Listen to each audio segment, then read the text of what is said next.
परिचय। राहुल देखो, मेरे पास 20 कंचे हैं और मेरे पास 22 कंचे हैं। अरे वाह, मेरे पास तो तुमसे ज्यादा कंचे हैं। तुम्हें पता है कि हम अपने आसपास की चीजों को गिन सकते हैं, जैसे सब्जियां, कारें इत्यादि। कुछ चीजें जैसे आसमान में तारों को, हमारे सिर के बालों इत्यादि को गिना नहीं जा सकता।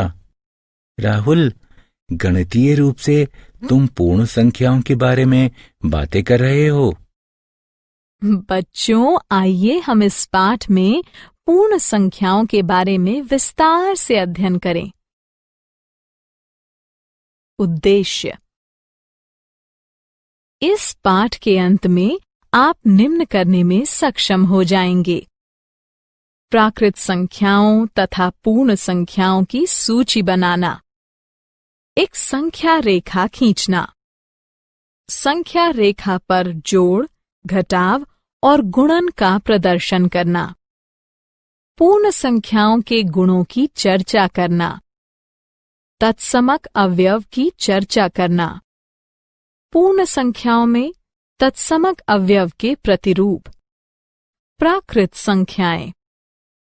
हम चीजों की गणना करने के लिए 1, 2, 3, 4 इत्यादि का प्रयोग करते हैं। गणनीय संख्याओं को प्राकृत संख्याओं के रूप में भी जाना जाता है। किसी भी संख्या में 1 जोड़ने पर उसका परवर्ती प्राप्त होता है। उदाहरण, 20 में 1 जोड़ दिया जाए तो इससे 21 प्राप्त होता है, जो कि 20 का परवर्ती है। किसी भी संख्या से 1 हटाने पर हमें उसका पूर्ववर्ती प्राप्त होता है। उदाहरण, 20 से 1 को घटाने पर 19 प्राप्त होता है, जो कि 20 का पूर्ववर्ती है। पूर्ण संख्याएं। पूर्ण संख्याओं में शून्य एवं सभी प्राकृत संख्याएं शामिल होती हैं। स्मरणीय बिंदु निम्नलिखित हैं। सभी प्राकृत संख्याएं पूर्ण संख्याएं होती हैं। सभी पूर्ण संख्याएं प्राकृत संख्याएं नहीं होती। कोई सबसे बड़ी पूर्ण संख्या नहीं होती। संख्या रेखा। संख्या रेखा पूर्ण संख्या को प्रदर्शित करने में सहायता करती है। एक संख्या रेखा का निर्माण करने के लिए हम प्रायः एक सरल रेखा खींचते हैं एवं रेखा पर एक बिंदु का चयन करते हैं तथा इसे 0 से अंकित करते हैं। इसे मूल बिंदु कहा जाता है। हम तत्पश्चात एक सुविधाजनक लंबाई का चयन करते हैं एवं दाईं ओर खिसकते हैं। 0 से प्रारंभ रेखा के साथ क्रमिक अंतरालों यानी हिस्सों को चिन्हित करते हैं।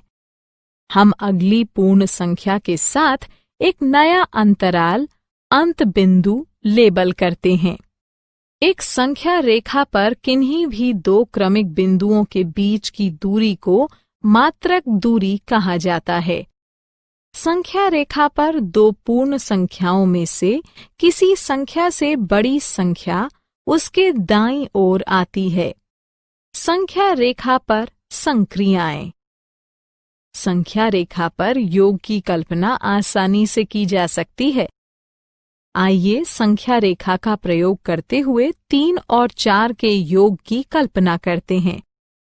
4 जमा 3 ज्ञात करने के लिए पहले हम 0 से आरंभ करते हैं, फिर 4 इकाई दाईं ओर खिसकते हैं। अब हमारी स्थिति 4 पर है। फिर 4 से 3 इकाई दाईं ओर खिसकते हैं। अब हमारी स्थिति 7 पर है। इस प्रकार 4 जमा 3 बराबर 7 प्राप्त करते हैं। 2 पूर्ण संख्याओं को घटाने पर जितना घटाना होता है उतना स्थान बाईं ओर खिसकते हैं। मान लीजिए कि 2 पूर्ण संख्याओं का योगफल 11 है एवं 11 में से हम 4 घटा देते हैं। हमारी कल्पना में सहायता के लिए हम संख्या रेखा का प्रयोग करते हुए देखते हैं कि यदि हमारी स्थिति 11 पर है एवं हम 4 इकाई बाईं ओर खिसकते हैं तथा इस प्रकार हम 4 इकाई हटा देते हैं, तब हमारी स्थिति 7 पर होगी। इस प्रकार जब हम 11 इकाइयों में 4 इकाई घटा देते हैं तब 7 इकाई शेष बचती हैं। गुणन का तात्पर्य है निर्दिष्ट इकाइयों की बहुबार उम्मीद करते हुए दाईं तरफ खिसकना।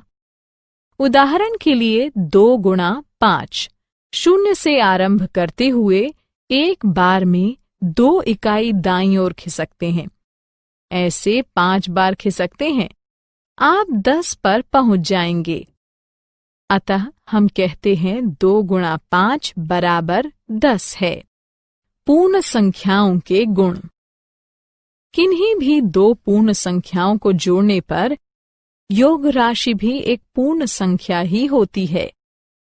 किन्हीं भी 2 पूर्ण संख्याओं का गुणा करने पर गुणनफल भी एक पूर्ण संख्या ही होता है। यदि किन्हीं भी 3 पूर्ण संख्याओं को जोड़ा जा रहा है, तब यदि प्रथम 2 को पहले जोड़ दिया जाए एवं उनके योगफल में तीसरी संख्या को जोड़ दिया जाए अथवा दूसरी 2 संख्याओं को पहले जोड़ दिया जाए एवं उनके योगफल में पहली संख्या को जोड़ दिया जाए, तब उनका योगफल वही पूर्ण संख्या ही होगा।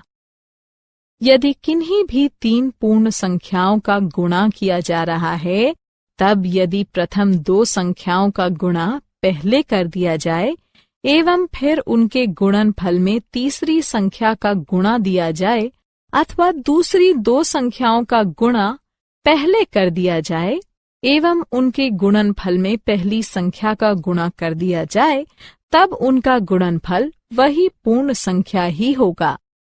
यदि 2 पूर्ण संख्याओं को किसी भी क्रम में जोड़ा जाता है, तब उनका योगफल अपरिवर्तित होता है।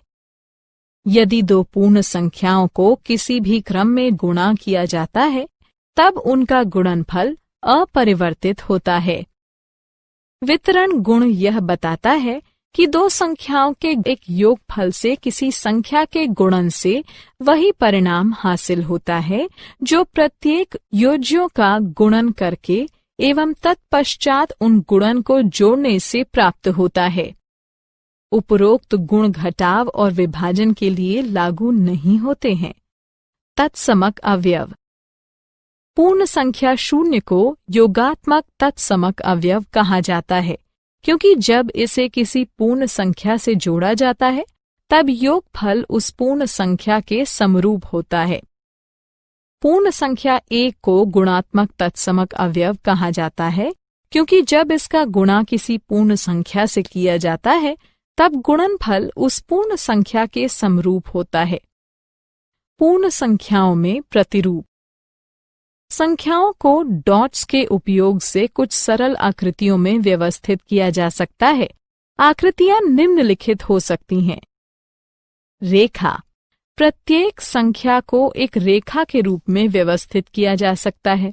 उदाहरण के लिए संख्या 4 और 7 की आकृति देखें। वर्ग। कुछ संख्याओं को वर्ग के रूप में व्यवस्थित किया जा सकता है। उदाहरण के लिए संख्या 4 और 9 की आकृति देखें। आयत। कुछ संख्याओं को आयतों के रूप में व्यवस्थित किया जा सकता है।